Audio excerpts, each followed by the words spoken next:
magandang umaga, tanghali, hapon, gabi sa'yo, Tropa Pits. Depende kung anong oras mo ito pinapanood. So kung mapapansin mo si Jimsy, ang ating Sniper 155 ay nakahubad. Doon ang kanyang mga flarings sa gilid, tinabi ko. So biglaan lang mga tropa, kaya hindi rin ako nakapag-ready at hindi ko na-videohan kung paano ko tinanggal yung mga flarings niya. At gabi, kung mapapansin nyo, gabi na rin kami gagawa, no?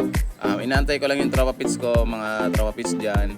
Magkapatulong ako kasi ang gagawin namin is magkakabit kami na mini driving light na Origo brand. Ngayon, total nakabaklas naman na siya, Tropa Pits. Naisipan ko bigla na iloward na rin, isabay na rin, no? Kasi okay naman na para isang baklasan na lang. Tapos ilo-lower ko siya mga 1 inch lang, huwag tayong sosobra kasi kapag nakasobra, para tayong nakasubsob mga Tropa Pits. Saka kapag nag-lower tayo mga Tropa Pits, magiging single bolts na lang siya. At pag naging single bolt siya, dapat higpitan natin siya maigi, no? Pero wag sobra kasi pwedeng ma-lost thread yung ating bolts o kaya masira mismo.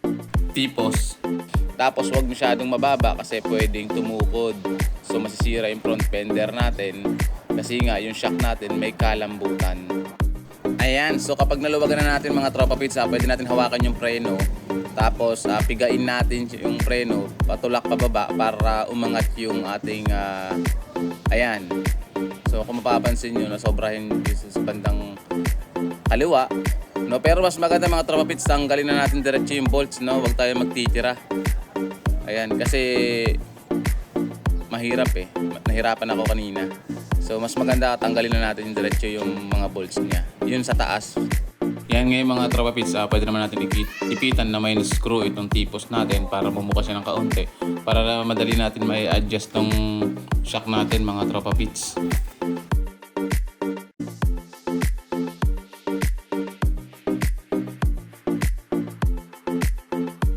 Ayan, kung mapapansin nyo, bumaba na mga Tropa Pits yung shock natin. Ngayon, pwede ka gumamit ng stick o kahit anong panukat kung pantay na yung ating shock. Ngayon sa akin ginamit ko itong strap, no?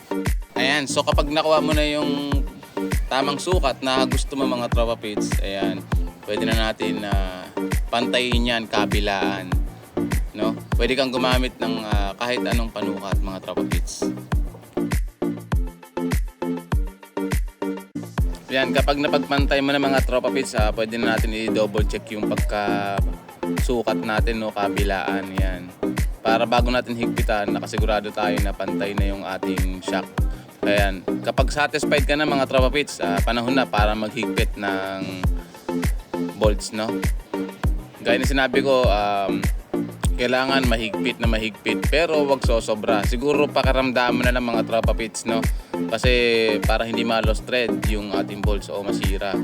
Ganun din ang kabila, hihigpitan na natin kapag nakuha na natin yung gusto nating pagka-lower. Nga pala, no, may kalambutan yung shock natin kaya wag masyadong sobrang baba mga Tropa Pits. So ayan mga Tropa Pits, okay na, nahigpitan na yan, kabilaan. Sa akin okay na yan mga Tropa Pits. Yan, sunod, hanap ka naman ng pwesto itong car horn natin. Ayan, shout out nga pala sa tropa natin na si Junjun David, ang ating mekaniko, no? Siya yung mag-i-install ng wiring para sa ating Sniper 155, no?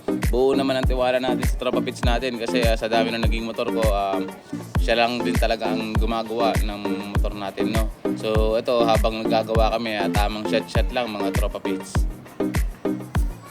Ayan, so okay na mga Tropa Pits, ano? Naibalik na namin yung flarings. Kanina, yung ginagawa niya kanina, yung busina, hinahanapan namin kung saan maganda pwesto yung busina. Ngayon, ikinakabit naman natin is yung mini driving light, no? Kinakabit ng ating tropa. So ayun, tapos na mga Tropa Pits, nalagay na, kompleto na, no? Kung mapapansin nyo, hindi ko pa rin tinanggal yung sticker ng Weltec, ano? So ito, okay na, nalowered na natin siya. Okay na rin, nagawa na rin natin ang bracket yung mini driving light at naikabit na rin yung mini driving light natin na Origo brand. Ayan, so okay na lahat. Hindi ko na rin na-videohan mga Tropa Pits, ano? Ayan, saktong-sakto siya, oh. So hindi ko na rin na-videohan mga Tropa Pits nung naglagay pala ako ng voltmeter. Ako pala naglagay niyan, ano? Ayan, testing na natin mga Tropa Pits. Ito na. Ayan, so ngayon, ito na yung pinakabusina niya. Ayan. Brother Jet, si Boy, pakabusina nga. Ayan, so ito yung busina natin. Ayan. Ngayon, kapag pinindot naman natin itong natin. Ayan, so ganun. Tapos bubuksan naman yung, ayan. Wait, huwag natin tapat doon, no? So, asan yung low? Low. Ayan, so yung high. Ayan. Ayan, so kapag nakabukas daw yung mini driving light, tapos nagbusina ka, so magka-flash pa rin siya yung ating MDL natin.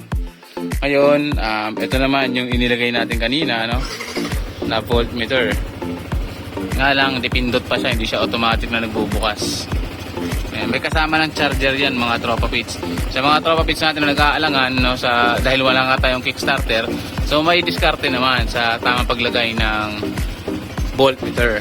Saka mura lang naman ito, mga tropa pits, no? At plug and play lang naman yan, wala naman tayong iwa-wiring sa motor natin kapag naglagay tayo ng voltmeter.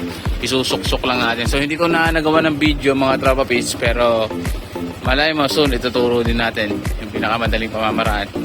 So yun lang naman, mga tropa pits. Sunod, lalagyan natin ng mga ilaw-ilaw dyan kasi malapit na mag-Christmas. Ngayon gagawin natin siyang pang Pasko. So yun lang, mga tropa pits. Thank you very much. Nga pala yung MDL natin na ginamit. Ito, Origo. 50 watts, 50 watts. So, bali dalawa yan, bali 100 watts. No? Testing naman natin kung gaano kalayo yung naaabot ng liwanag ng MDL natin. Nga lang, medyo mabilisan lang tayo kasi may mga tao nakakahiya sa kanila, mga tropa pits. So, ito na, mga tropa pits. Ito, nakalow tayo. Ngayon, pipindutin natin tong high beam natin. Ayan. Ngayon, kapag pinindot naman natin yung low ng ating mini driving light, ito yung low, taas. So hindi pa na-adjust, mga tropa pits, ayan yung low. Pero hindi ko na pinatagal kasi may mga tao sa dulo nakakaya. Yung high naman, ito, o diba ang taas din. So i-adjust na lang natin, mga tropa pits, kasi bulag talaga. Ibababa natin konti. So ayan, mga tropa pits, hindi ako na-satisfied kanina. Kailangan natin ulitin yung testing natin yung ilaw niya, no? Ito yung stock na headlight natin. Ayan. So ayan yung range ng naaabutan ng stock na high beam. Ito naman yung mini driving light natin na low. Ayan. Binabaan ko lang, no, kasi napakaliwanag niya talaga, umaabot hanggang doon. Ngayon kapag inon naman natin yung high beam, ayan, no. So napakaliwanag, di ba? Origo nga pala yung gamit natin na mini driving light, mga tropa pits. Ayan.